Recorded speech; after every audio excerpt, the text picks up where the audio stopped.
নমস্কার প্রিয় দর্শক বন্ধুরা, রাজুর দুনিয়া চ্যানেলে সবাইকে স্বাগত জানিয়ে আজকের ভিডিওটা শুরু করছি। স্ক্রিনে যে আলমারিটা তোমরা দেখতে পাচ্ছ, এই আলমারিটা নিজের হাতে রং করা হয়েছে। আগে যেটা দেখলে সেটা, আর এখন দেখলে রং করাটা। তো এটা কি করে রং করা হয়েছে এটাই তোমাদের সামনে পুরোটা তুলে ধরবো। তোমরা দেখো, আশা করি তোমাদের কিছুটা হলেও বাড়িতে রং করার জন্য হেল্পফুল হবে। আর যদি কিছু প্রশ্ন করার থাকে অবশ্যই কমেন্টের মাধ্যমে প্রশ্ন করো, সব কিছুরই উত্তর আমি দিয়ে দেবো। তো এইটা করার জন্য আমাকে প্রথমে কি করতে হয়েছিল, এখানে দেখছো সাদা সাদা লেগে রয়েছে সেটা হচ্ছে পুট্টি, যেটা আমাদের ওয়াল পুট্টি লাগানো হয়, পেস্ট পুট্টি। সেটা আমার আগে একটা ভিডিও করেছিলাম, অনেক সবাই জিজ্ঞাসা হয়েছিল ওটা কি লাগানো হয়েছে। এটা হচ্ছে গিয়ে পেস্ট পুট্টি, বা আলমারিরও পুট্টি পাওয়া যায় বা পেস্ট পুট্টিও লাগানো যায়, এতে কোনো সমস্যা হয় না। তো পেস্ট পুট্টি লাগিয়ে রেখেছিলাম একদিন আগে। তারপর এটাকে ঘষে আমি এর ওপর জল পাইমার, যেটা আমরা দেয়ালে লাগাই, সেই পাইমারই লাগাবো। তো দেখতেই পাচ্ছ এখন আমি ঘষে দিচ্ছি, যেহেতু একটুখানি ভিডিওটা লম্বা হয়ে যাবে তাই খুব তাড়াতাড়ি কাজটা করছি। আর এই ঘষাটা কিন্তু খুব সুন্দরভাবে ঘষতে হবে। দেখতেই পেলে কত জায়গাটা নিয়ে ছিল, সেটা আমি একটুখানিতে নিয়ে চলে এলাম, কারণ যেইটুখানিটা হয়েছে সেইটুখানিটাই ঘষতে হবে। তারপর ঘষার পর পরিষ্কার কাপড় দিয়ে মুছে, আর যেটা সবচেয়ে দরকার জিনিস সেটা হচ্ছে গিয়ে একটা রোলার কিন্তু অবশ্যই লাগবে, কিন্তু রোলার ছাড়া কাজটা পরিষ্কার হবে না। তো দেখো আমি ব্রাশে করে প্রাইমার মারার পরে কিন্তু আমি রোলার মারছি, এটাও তোমরা করবে। আর তোমরাও যদি বাড়িতে করতে চাও অবশ্যই খুব ভালো হবে। তারপর আমি কি রং অ্যাপ্লাই করছি সেটাও তোমাদেরকে দেখাবো। তো দেখো আমি এশিয়ান পেইন্টের এইটা হচ্ছে গিয়ে বডির তিন সাইড এটা লাগিয়েছি। এটা হচ্ছে গিয়ে পেল ক্রিম ডাইরেক্ট দিলে কি হবে, অনেকটা মোটা হয়ে যাবে, তাই আমি একটুখানি পাতলা করার জন্য তারপিন তেল মিশিয়েছিলাম। তারপর দেখো আমি ব্রাশে করে একটু করে জায়গা নেব, আর একটু করে জায়গায় রোলার চালাবো।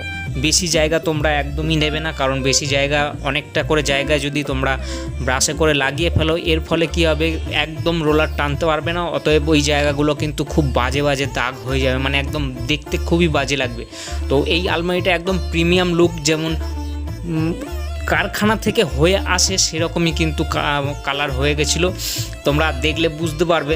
আর এটা ঘরে রং করার কারণটা হচ্ছে গিয়ে এই আলমারিগুলো ঘর থেকে নামানো যাবে না, বা ওপরের ঘরে মানে ছাদের ঘরে রাখা, দুতলার ঘরে রাখা যেই সমস্ত আলমারিগুলো, সেই আলমারিগুলো এরকম করে রং করে নেওয়াটাই বেটার, যেহেতু এই আলমারিকে আর কোনো দিন নামানো যাবে না। তাই এই বন্ধু আমার আলমারিটাকে এরকম রং করে দিতে বলেছিল, তাই দেখো আমি আমার হাতে ধরে রং করছি।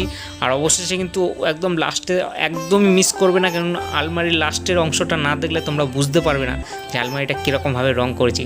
তো দেখো আমি কিন্তু অল্প জায়গা নিচ্ছি, আর অল্প জায়গায় কিন্তু আমি রোলার চালাচ্ছি। বেশি জায়গা নিলে একবারে নষ্ট হয়ে যাবে, দেখতে বাজে লাগবে। তো দেখো এটাকে খুব ধরে কাজ করতে হয়েছে। আর এদের বাড়িতে দুটো আলমারি ছিল, দুটো আলমারি আমি করেছি, এবং এদের বাড়ির সামনে আরও দুটো আলমারি ছিল, সেই দুটো আলমারিও আমি করেছি। তো দেখতে পাবে আলমারিটির রঙটা খুব সুন্দরভাবে করা হয়েছিল এবং খুব সুন্দর লাগছিল। দেখো বন্ধুরা, এখন এটা কিন্তু সেকেন্ড কোট হয়নি, ফার্স্ট কোট হয়েছে, এতেই কিন্তু একদম অনেকটা ফিনিশ লাগছে। ফার্স্ট কোটটা যেরকম মারা হয়েছিল, সেকেন্ড কোটটাও কিন্তু সেই একই প্রসেসে মারতে হবে। এতে কি হবে, কোনো রকম দাগ আসবে না। দাগ বলতে যারা এই লাইনে আছো, ব্রাশের একখানা দাগ থেকে যায়, সেই দাগটা রোলারের মাধ্যমে মিটে যায়। তো দেখো বন্ধুরা, এখন কিন্তু পুরোপুরিভাবে কমপ্লিট হয়ে গেছে। দেখো কত সুন্দর লাগছে।